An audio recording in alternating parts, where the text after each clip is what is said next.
மண்ணுலகில் வாழும் மானிடர்களுக்கும் விண்ணுலகில் வாழும் தேவர்களுக்கும் பலவிதமான இன்னல்களை ஏற்படுத்தும் தாரகாசூரன் எனக்குப் பிறக்கும். என் மகனாலே தனக்கு அழிவு வேண்டும் என்னும் வரத்தினைப் பெற்றான். பெற்ற வரத்தினை தவறாக உபயோகித்து தன்னுடைய அழிவிற்கான வழியை அவனே தேடிக்கொண்டான். தாரகாசுரனை அழித்து தேவர்கள் மற்றும் மானுடர்கள் அடைந்துள்ள இன்னல்களைப் போக்க சிவபெருமானின் குமாரன் அவதரிக்க வேண்டிய காலம் உண்டாயிற்று. ஆகையால் யான் பார்வதி தேவியை திருமணம் செய்து கொள்ள விரும்புகிறேன்.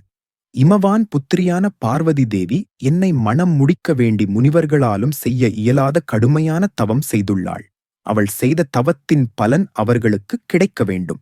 எனவே தாங்கள் அனைவரும் பார்வதி தேவியின் பெற்றோர்களை சந்தித்து சுபச்செயல் இனிதே நடைபெறும் வண்ணம் எங்கள் இருவருக்கும் மனம் பேசி முடிக்கும்படி எண்ணுகிறேன்.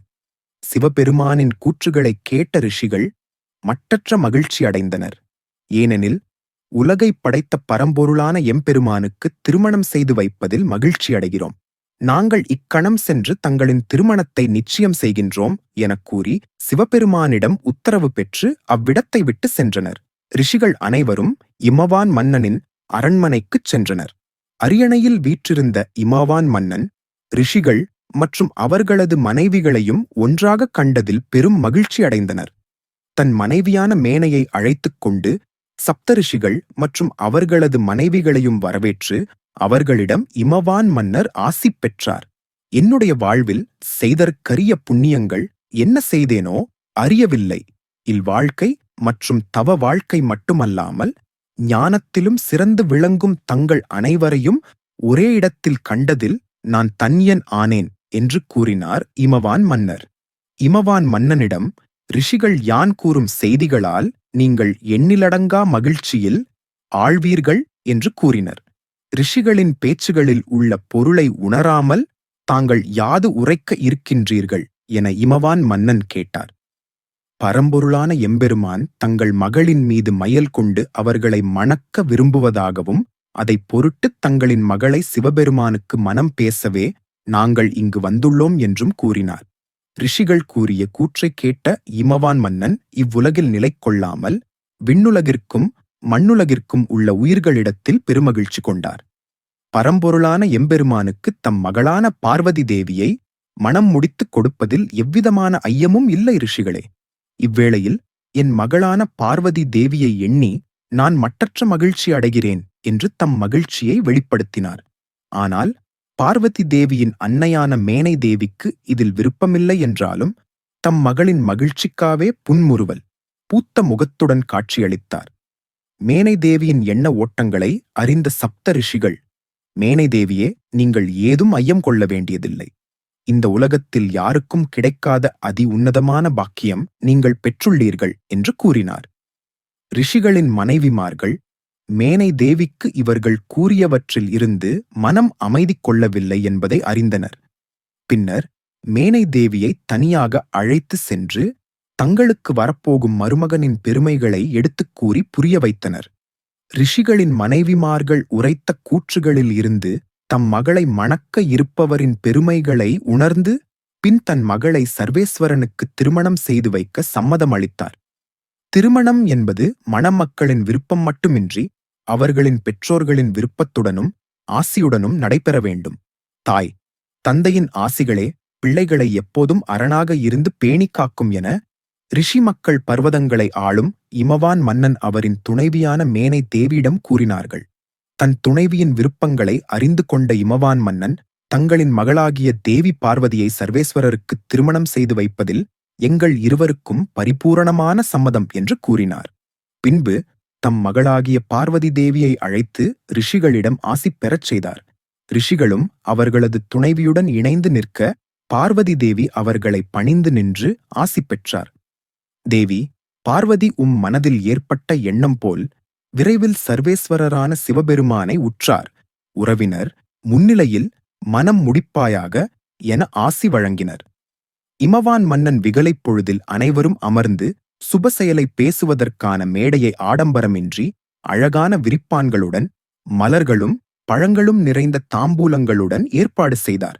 பின்னர் ரிஷிகள் அவர்களது துணைவியுடன் அமர்ந்து தேவி பார்வதியின் பெற்றோர்களுடன் கூடி திருமணத்திற்கு உரிய ஒரு சுபதினத்தை குறித்தனர். சிறிது காலத்திற்குப் பின்பு சர்வேஸ்வரனின் திருமண முகூர்த்தத்தை குறித்த ரிஷிகள் தேவியின் பெற்றோர்களிடம் இருந்து விடைபெற்று வரும்போது அவர்களை அனுப்ப மனமில்லாமல் என்ன செய்வது என்று புரியாமல் இருந்தார் இமவான் மன்னர். இமவான் மன்னரின் தயக்கத்தை உணர்ந்த ரிஷிகள், தங்களை விட்டுப் பிரிவதற்கு எங்களுக்கும் மனமில்லை. இருப்பினும் திருமண வேலைகள் உள்ளதை எண்ணி நாம் பிரிய வேண்டியுள்ளது எனக் கூறி அவர் மனம் இன்னல் கொள்ளாமல் பிரியாவிடையுடன் அவ்விடத்தை விட்டு எம்பெருமான் இருக்கும் காசி நகரை அடைந்தனர். பின்பு சர்வேஸ்வரனை வணங்கி இமவான் மன்னன் அரண்மனையில் நிகழ்ந்த நிகழ்வுகள் யாவற்றையும் கூறி தங்களுக்கும் பார்வதி தேவிக்குமான திருமண நாளை குறித்து வந்துள்ளதையும் கூறினர். மிகவும் மகிழ்ச்சியான செயல்களை செய்து வந்துள்ளீர்கள் என சிவபெருமான் கூறினார். சப்தரிஷிகளே, என்னுடைய விவாகத்தில் முக்கிய பணிகளை மேற்கொண்டு இத்திருமணத்தை பிரசித்தி பெரும் வகையில் நடத்திக் கொடுக்க வேண்டும் என்று கூறினார். அதற்கு சப்தரிஷிகளும் தங்களின் விருப்பத்தை நிறைவேற்றுவது எங்களின் கடமையாகும் எனக் கூறி நாங்கள் எங்களின் இருப்பிடம் செல்ல தாங்கள் அனுமதி அளிக்க வேண்டும் என்றனர். பின்னர் எம்பெருமான், நீங்கள் அனைவரும் உங்களின் சீடர்களோடு என் திருமண நிகழ்ச்சியில் கலந்து கொள்ள வேண்டும் என்று கூறி அவர்கள் புறப்படுவதற்கு அனுமதி அளித்தார். ரிஷிகளும் அவ்விடத்தை விட்டு புறப்பட்டு சென்றனர். சப்த ரிஷிகளும் புறப்பட்டுச் சென்ற சிறிது நேரத்தில் எம்பெருமானும் காசி மாநகரை விடுத்து தான் என்றும் குடியிருக்கும் கைலாய மலைக்கு சென்றார். எம்பெருமானின் வருகைக்காக காத்துக் கொண்டிருந்த நந்தியும் கணங்களும் சிவபெருமானைக் கண்டதும் தங்களது மகிழ்ச்சிகளை வெளிப்படுத்தினார். நந்தி தேவரோ, மற்றற்ற மகிழ்ச்சி அடைந்தோம், உலகை ஆளும் சர்வேஸ்வரரே என்று கூறி ஆடலும் பாடலுடனும் கைலாயமே மகிழ்ச்சி கொண்டது. ஆடலுடனும் பாடலுடனும் கைலாயமே மகிழ்ச்சி கொண்ட நிலையில் எம்பெருமானும் அவர்களின் மகிழ்ச்சியில் பங்கு கொண்டு அவர்களுக்கு மேலும் மகிழ்ச்சியை உருவாக்கினார். சிறிது நேரத்திற்குப் பின்பு நாரத முனிவரை மனதில் நினைக்க நாரதரும் அங்கு வருகை தந்தார். நாரதருக்கு நாம் வந்துள்ள இடம்தான் கைலாயமோ அல்லது வேறு இடமோ என்று எண்ணும் அளவிற்கு பூதகணங்களின் ஆடலும் பாடலும் மிருதங்க ஒலியும் மிகுந்து காணப்பட்டது. பின்பு தாம் சரியான இடமான கைலாயத்திற்கு தான் வந்துள்ளோம் என்பதை நாரதர் உறுதிப்படுத்திக் கொண்டார். பின்பு நாரத முனிவரைக் கண்ட நந்தி தேவரும் பூதகணங்களை அமைதிப்படுத்தி நாரதரை எம்பெருமானிடம் அழைத்துச் சென்றார். பின்பு இவர்களின் உரையாடல்களுக்கு எவ்விதமான இடையூறுகளும் ஏற்படாத வண்ணம் அங்கு இருந்த கணங்கள் அனைவரையும் நந்திதேவர் அழைத்துச் சென்றார். எம்பெருமானைக் கண்ட நாரதர் அவரை வணங்கி, பின்பு தங்களின் மகிழ்ச்சியான இந்த தருணங்களில் அடியேனை நினைக்க என்ன காரணம் என்று புன்முறுவலுடன் எதையும் அறியாதவாறு கேட்டார். நாரதரே, நிகழ்ந்த நிகழ்வுகள் தாம் அறியாது போல் கேட்கின்றீர்களே என சிவபெருமான் கேட்டார். இல்லை மகாதேவரே, அடியேன் ஏதும் அறியாதவன் என்று கூறினார் நாரதர். பின்பு நிகழ்ந்த நிகழ்வுகள் அனைத்தையும் எம்பெருமான் கூறினார். எம்பெருமான் கூற அந்த நிகழ்வுகளை எண்ணி மனம் மகிழ்ந்தார் நாரதர். இறுதியில் சிவபெருமான், பார்வதி தேவி என்னை மனம் முடிப்பதற்காக பல்வேறு இன்னல்களையும் அனுபவித்து மனம் தளராமல் தான் மேற்கொண்ட முயற்சியில் வெற்றி கண்டு என்னையும் தன் வசப்படுத்தியதாக சிவபெருமான் கூறினார். நாரதர் சிவபெருமானிடம், நீங்கள் பக்தர்களின் வேண்டுதலுக்கு இணங்கி அவர்களின் வசம் செல்வது என்பது புதிதான செயலுமன்று. பார்வதி தேவியின் தவத்தின் வலிமை அறிந்து தாங்கள் அவர்களுக்கு வரமாக தங்களை அளித்ததும் அவரின் மன விருப்பத்தினை நிறைவேற்றும் பொருட்டு நான் மிகுந்த மகிழ்ச்சி அடைந்தேன். மகாதேவரே, இனி நான் தங்களுக்கு ஏதாவது செயல் செய்ய வேண்டியுள்ளதா எனக் கேட்டு ஆணையிடுங்கள். எந்த செயலாக இருப்பினும் எவ்விதமான தடையுமின்றி அதை உடனே நிறைவேற்றுகிறேன் என்று கூறினார். நாரதரே, இவ்வுலக நன்மையை கருதி நான் பார்வதி தேவியை அடைவேன். இதில் எவ்விதமான ஐயமும் கொள்ள வேண்டியதில்லை. இனி நான் சொல்லும் செயலை பிரம்மபுத்திரரே, அதை நீரே செய்ய வேண்டும். நாரதரே, சத்தியலோகத்தில் இருக்கும் பிரம்ம தேவருக்கும் பார்க்கடலில் வீற்றிருக்கும் திருமாலையும் மற்றும் தேவர்கள், முனிவர்கள், சப்தமாதர்கள் என அனைவரையும் என் திருமண விழாவிற்கு அழைக்க வேண்டும். பின் என் திருமண விழாவிற்கு வருகை தராதவர்கள் என்னுடன் அன்பு கொள்ளாமல் இருப்பவர்கள் என அனைவருக்கும் கூற வேண்டும் என்று கூறினார். அவர் உரைத்த செயலை இனிதே முடித்தருள அவரின் ஆசி பெற்று புறப்பட்டார். அந்த நொடிப்பொழுது முதலே சிவபெருமான் பார்வதி திருக்கல்யாணம் பற்றி அனைத்து தேவர்களுக்கும் முறையான முறையில் நேரில் சென்று அழைக்க வேண்டியவர்களுக்கு நேரில் சென்று திருமண நிகழ்வை சொல்லி அனைவரையும் அழைத்தார். தகுந்த தூதுவர்கள் மூலம் ஓலை அனுப்பி திருமண செய்திகள் அனைவருக்கும் சென்று கிடைக்கும் விதத்தில் அனுப்பினார்.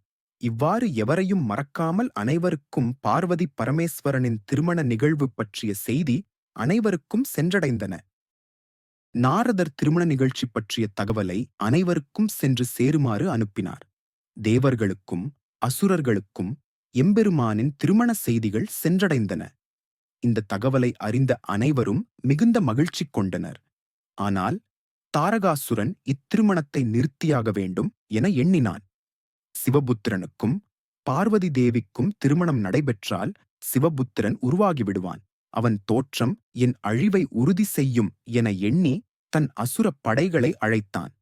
தயார் நிலையில் இருந்த அசுரப்படையும் அவர்தம் சேனாதிபதியும் அசுரகுல வேந்தனின் ஆணைக்காக காத்துக் கொண்டிருந்தன. அவ்வேளையில் அசுரகுல குரு சுக்கிராச்சாரியார் அசுரவேந்தனின் அரண்மனைக்கு வருகை தர அங்கு கண்ட காட்சிகளைக் கண்டு அதிர்ச்சியடைந்தார். தம் மனதில் தோன்றிய எண்ணம் சரியென யூகிக்கும் வகையில் அங்கு நடந்த நிகழ்வுகள் யாவும் இருந்தன. பார்வதி தேவிக்கும் சிவபெருமானுக்கும் திருமணம் நடைபெறப் போகும் செய்திகள் மக்கள் அனைவருக்கும் தெரிவிக்கப்பட்டன. இச்செய்தியை கேட்ட மக்கள் அனைவரும் மிகுந்த மகிழ்ச்சி கொண்டனர். அரண்மனையில் திருமண ஏற்பாடுகளில் விருப்பத்துடன் கலந்து கொண்டனர்.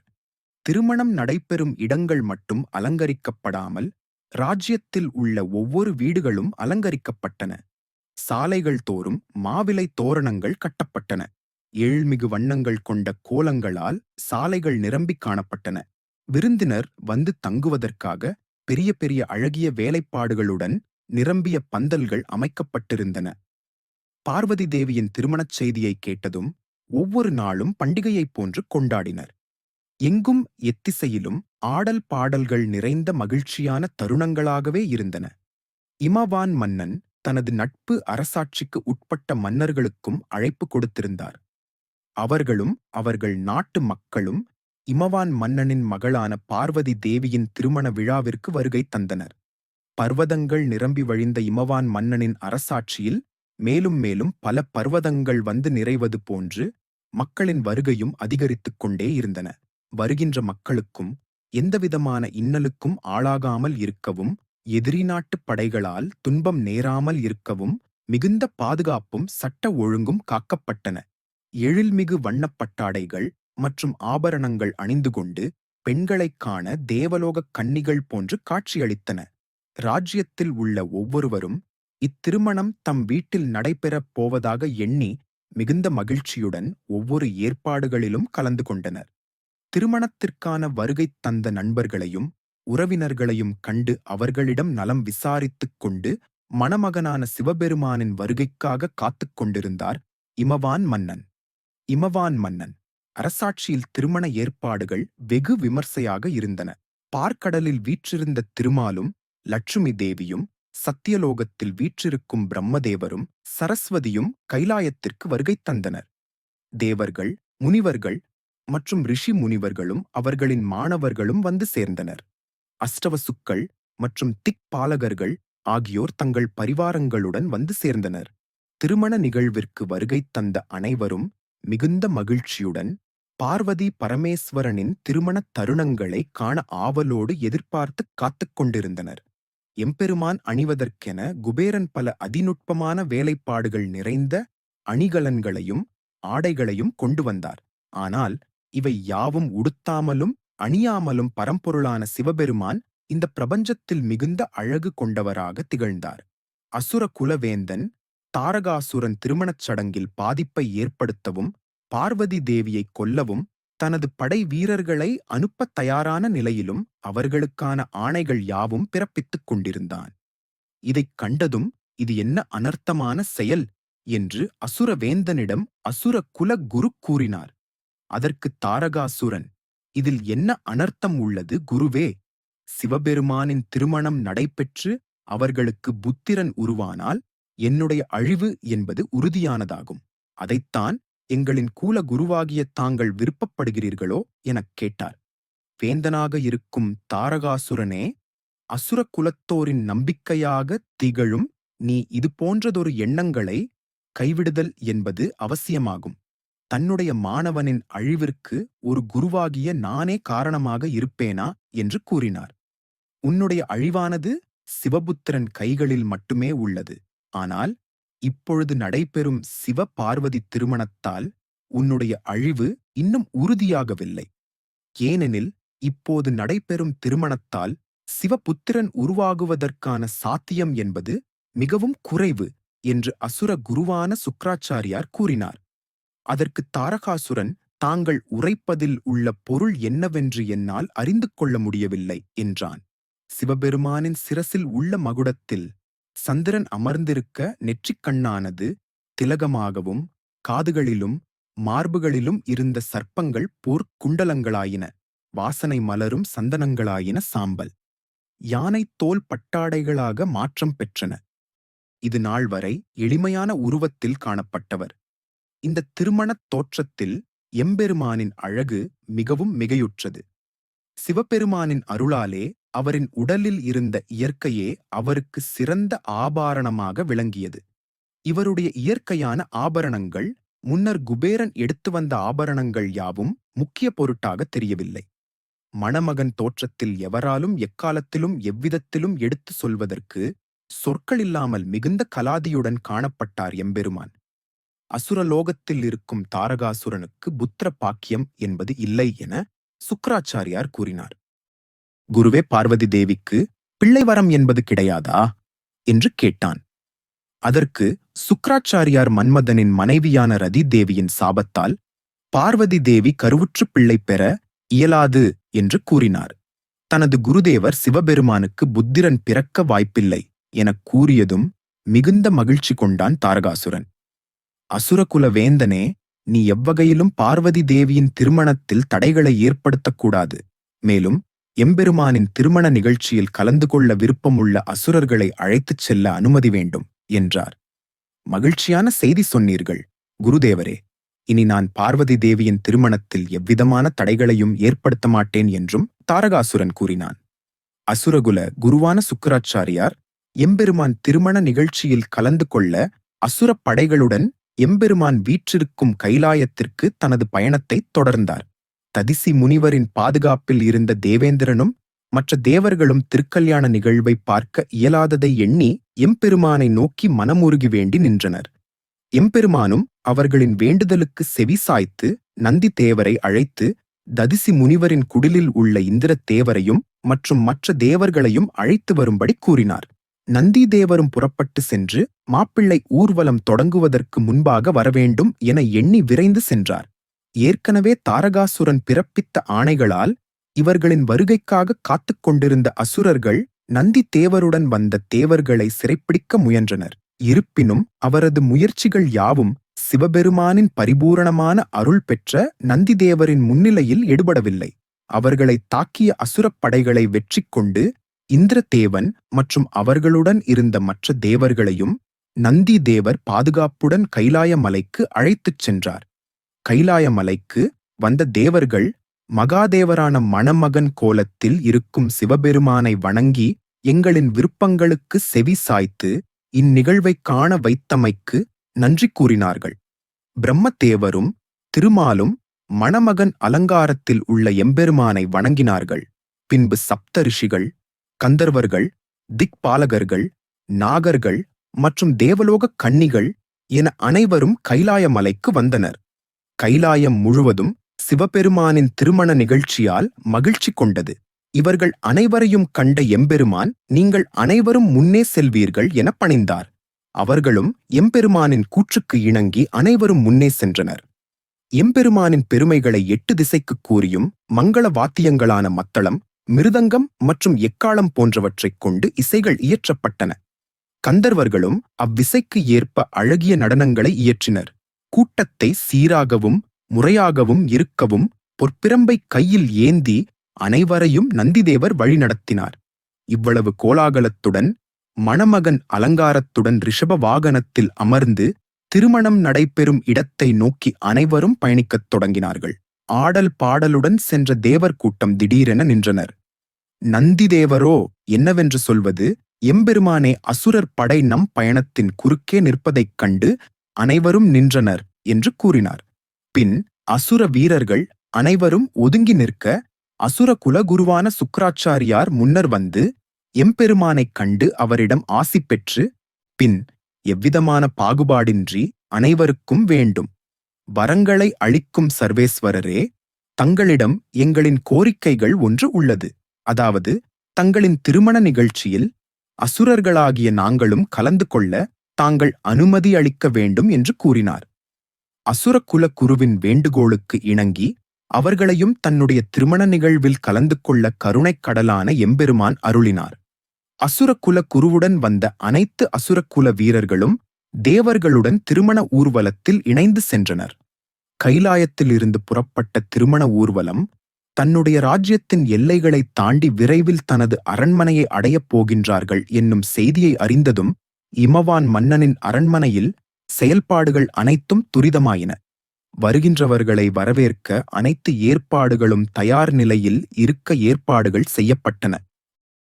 பர்வதங்களை ஆளும் பர்வதராஜன் இமவான் தனது தலைநகரம் முழுவதும் அழகிய ஏற்பாடுகளும் எத்திசை திரும்பினாலும் மங்களகரமான ஒலிகள் கேட்கும் வண்ணமும் ஏற்பாடுகள் அனைத்தும் அமைக்கப்பட்டிருந்தன. அவர்களின் பாதை நெடுங்கிலும் அலங்கரிக்கப்பட்ட யானைகளும் குதிரைகளும் வழிநெடுங்கிலும் நின்று மணமகன் சிவபெருமான் வீட்டாரின் வருகைக்காக காத்துக் கொண்டிருந்தனர். தனது தூதுவர்கள் மூலம் அறிந்த இமவான் மன்னன் தன் குடும்ப உறுப்பினர்களுடன் மங்கள இசையுடன் மணமகனின் வீட்டாரைக் கண்டு மிகுந்த வியப்பு கொண்டார். ஏனெனில் கனவிலும் காண இயலாத காட்சிகள் அல்லவா. அனைத்து தேவர்களையும் அவர்களின் அதிபதியான இந்திரன், தேவ மற்றும் அசுர குல குருதேவர்கள் என அனைவரும் ஒருமித்து பங்கு கொண்டனர். தேவர்கள் பயணிக்கும் வழி எங்கும் மன்னன் தனது படையை அலங்காரத்துடன் நேர்த்தியான முறைகளில் வைத்ததையும் மக்கள் கொண்ட மகிழ்ச்சியையும் கண்டு வியந்தனர். பின் அவர்கள் அனைவரும் திருமண ஏற்பாடுகள் நிறைந்துள்ள அரண்மனையை நோக்கி சென்றனர். யாருக்கும் வேறுபாடின்றி வேண்டும் வரத்தினை அளிக்க வல்லவரும் இந்த அகிலமே போற்றிக் கொண்டாடும் எம்பெருமானான சிவபெருமானை காண வேண்டும் என எண்ணி அரண்மனையில் உள்ள உப்பரிகையில் ஏறி மணமகன் வீட்டாரின் வருகையை பார்த்து கொண்டிருந்தார். இவரை மணப்பதற்காக என் மகள் அடைந்த இன்னல்களுக்கு இவர் உரியவரா, இந்திரன் போன்ற தேவர்களின் அழகில் சிறந்தவரா என மனதில் எண்ணியவாறு அவருடைய வருகைக்காக இமைப்பொழுதும் விலகாமல் காத்துக் கொண்டிருந்தார். அவருடன் நாரதரும் எம்பெருமானின் உடன் வருபவர்களையும் அவர்களைப் பற்றியும் எடுத்து உரைத்துக் கொண்டிருந்தார். அழகிய நடன அசைவுகளுடன் தேவ மங்கைகள் சூழ்ந்து வர மிகவும் நேர்த்தியான உடை அலங்காரத்துடன் இருந்த கந்தர்வர்களில் சிறந்தவரான விசுவாசுவைக் கண்டதும் தன் மகளை மணக்கப் போகும் மணமகன் இவர்தானா என்று மேனை நாரதரிடம் கேட்டார். இல்லை தேவி, இவர் சிவபெருமானின் சந்நிதானத்தில் கீதம் பாடும் கந்தர்வராஜன் விசுவாசு என்று கூறினார். நாரதர் கூறியதைக் கேட்ட மேனை தேவி ஆச்சரியத்தில் ஆழ்ந்தார். ஏனெனில் சந்நிதானத்தில் பாடக்கூடிய இவரே இவ்வளவு அழகுடன் இருக்கும் போது சிவபெருமான் எவ்வளவு அழகு உள்ளவராக இருப்பார் என எண்ணினார். அரண்மனையில் இருந்த எல்லா பெண்களையும் விட மகளே சிறந்தவள் என்றும் மேலும் தம் மகள் அடைந்துள்ள சிறப்பினை எண்ணி மிகவும் ஆனந்தம் கொண்டார் மேனைதேவி. கந்தர்வர்களை அடுத்து யக்ஷர்களும் அவர்களுடைய தலைவரான குபேரன் வருகை தந்தார். அவரைக் கண்டதும் இவர்தான் சிவபெருமானா என்று கேட்டார் மேனைதேவி. இல்லை தேவி, இவர்தான் குபேரன் என்றும் நவநதிகளுக்கும் அதிபதி ஆவார் என்றும் நாரதர் கூறினார். குபேரனைத் தொடர்ந்து வருணன், தேவ மங்கையர்களுடன் இந்திரன் என ஒவ்வொருவரையும் இவர்தானா சிவபெருமான் எனக் கேட்டு வந்தார் மேனைதேவி. அவர் இவர்தானா எனக் கூறியவர்கள் பற்றி தேவிக்கு நாரதர் எடுத்துக் கூறிக்கொண்டிருந்தார். நாரதர், இவர் இல்லை, இவர்களை விட சிறந்தவர் எம்பெருமான் எனக் கூற மேனைதேவியின் உற்சாகமோ பன்மடங்கு அதிகமாயிற்று. சொல்வதற்கு வார்த்தைகளே இல்லை என தன்னுடைய மகளை எண்ணி மிகவும் மகிழ்ந்தார். அனைத்து தேவர்களும் ஒருங்கிணைந்து வந்தாலும் இமைகளை பறிக்கும் ஒளிக்கதிர்களை வீசும் சூரியனைக் கண்டதும் இவர்தானே என் மகளை மணக்கும் அகிலம் போற்றும் சிவபெருமானா என்று கேட்டார். இல்லை தேவி, இவர்தான் சூரியன். இவர்கள் அனைவரும் எம்பெருமானிடம் பணிந்து நடக்கக்கூடியவர்கள் என்று நாரதர் கூறினார். சூரியனைத் தொடர்ந்து சந்திரனும் வரவே அவரா எனக் கேட்க இல்லை என நாரதர் உரைத்தார். பின் பிரம்ம ரிஷிகளோடும் மிகுந்த ஒளியைக் கொண்ட பிரம்மதேவரைக் கண்டு, இவர்தானே சிவபெருமான் என்று கூறலை தேவி. இவர் இந்த பிரபஞ்சத்தை படைத்த பிரம்மதேவர் ஆவார். பின் கருட வாகனத்தில் திருமால் வரவே இவரா எனக் கேட்க இவரும் இல்லை. இவர்கள் அனைவரும் எம்பெருமானை போற்றி வணங்கக்கூடியவர் என்று கூறினார். இன்னும் தங்களின் மருமகன் சிவபெருமான் வரவில்லை என்று கூறினார். அவர்களுக்கு அடுத்து தேவகுருவான பிரகஸ்பதி, முனிவர்கள் மற்றும் சித்தர்கள் என அணிவகுத்து வந்தனர். அவர்களுக்கு பின்னால் பூதகணங்கள் சூழ்ந்திருக்க ரிஷிப வாகனத்தில் சிவபெருமான் வருகை தந்தார். இவர்கள் எல்லோரையும் விட என் மகளை மணக்கக்கூடியவர்தான் சிறந்தவர் என எண்ணிக்கொண்டிருக்கையில் சிவபெருமான் சென்றதை மேனை கவனிக்கவில்லை. எவ்வளவு சிறப்பு மிக்கவர்! சிவபெருமான் என எண்ணி அவர்களுக்கு பின்னால் வரும் கூட்டத்தில் தம்முடைய கவனத்தை செலுத்தினார். ரிஷப வாகனத்தில் வருபவருக்கு பின்னால் தனியாக சிவபெருமான் வருவார் என எண்ணி கூட்டத்தை பார்த்து கொண்டே இருந்தார். அவர்களுக்கு பின்னால் ஒரு சில முனிவர்களே வருகை தர அவர்களோடு கூட்டம் முடிவு பெற்றது. மேனை யாரும் வருகை தராத பாதையை திரும்பி திரும்பி ஆவலுடன் பார்த்து கொண்டிருக்க நாரத முனிவரோ, வாருங்கள் தேவி, நாம் தேவியின் திருமணம் நடைபெற இருக்கும் இடத்திற்கு செல்வோம் எனக் கூறினார். இன்னும் சிவபெருமான் வரவில்லையே என்று மேனை தேவி கூறினார். இல்லை தேவி, நீங்கள் சிவபெருமானை காணவில்லையா?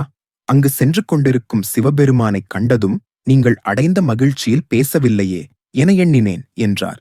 நான் அவரை காணவில்லையே, அவர் எங்கிருக்கிறார் என மேனை தேவி நாரதரிடம் கேட்டார். அதோ அங்கே ரிஷிப வாகனத்தில் சென்று கொண்டிருக்கிறார் என்று நாரதர் கூறினார். நாரதர் காட்டிய திசையை நோக்கி தனது முழு கவனத்தை செலுத்தி பார்த்த மேனை அதிர்ச்சி அடைந்து நின்றார். ஏனெனில் அங்கு அவர் கண்ட காட்சி இதுவரை எதிர்பார்த்த எதிர்பார்ப்புகள் அனைத்தும் நொறுங்கும் விதமாக அமைந்தன. அதாவது எல்லோரும் எள்ளி நகையாடும் விதமான தோற்றம் கொண்டவரையே என் மகள் தவம் இருந்து மணக்கப் போகிறாளா என எண்ணினார். 5 தலைகளுடன் 10 கரங்களுடன் 3 கண்களைக் கொண்டவராகவும் உடல் முழுவதும் விபூதியை பூசிக் கொண்டவரும் இடுப்பிலே தோலாடைகளையும் அணிகலன்கள் அணிய வேண்டிய இடத்தில் சர்ப்பங்களை அணிந்தவராகவும் கழுத்திலே கபாலிக மாலையை அணிந்தவராகவும் பூதகணங்கள் சூழ அவர்களுக்கு மத்தியில் ரிஷிப வாகனத்தில் இருந்த சிவபெருமானைக் கண்டதும் அவருடைய மூச்சே நின்றுவிட்டது.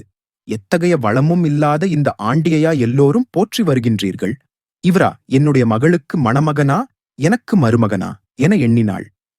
தன்னுடைய மகளுடைய வாழ்க்கை என்னவென்று புரியவில்லையே என்னும் தருவாயில் மூச்சடைந்து கீழே விழுந்தார் மேனை தேவி.